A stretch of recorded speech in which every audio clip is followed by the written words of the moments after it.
નમસ્કાર મિત્રો, તત્કાલ ન્યૂઝમાં આપનું હાર્દિક સ્વાગત છે। વરસાદ આજે દક્ષિણ ગુજરાતની નવરાત્રી બગાડશે। ભરૂચ, સુરત સહિત 6 જિલ્લામાં યલો એલર્ટ। અમદાવાદમાં હળવો વરસાદ વરસી શકે છે। ડાંગમાં 8 કલાકમાં 8 ઇંચ।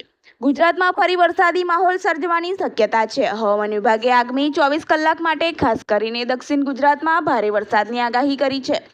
ભરૂચ, સુરત, તાપી, નવસારી, વલસાડ, ડાંગ, દમણ અને દાદરા નગર હવેલીમાં છૂટાછવાયા સ્થળોએ ગાજવીજ સાથે વરસાદ પડી શકે છે, જ્યારે અમદાવાદ સહિત રાજ્યના અન્ય વિસ્તારોમાં હળવો વરસાદ થવાની શક્યતા છે।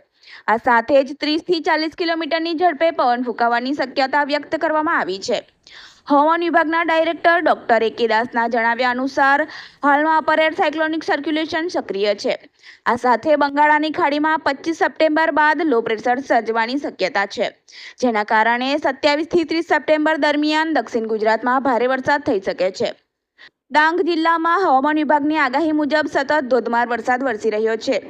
અવિરત વરસાદને કારણે સમગ્ર જિલ્લામાં જનજીવન પ્રભાવિત થયું છે। ભારે વરસાદને પગલે સલામતીના ભાગરૂપે જિલ્લામાં આવેલી તમામ શાળાઓમાં રજા જાહેર કરવામાં આવી છે।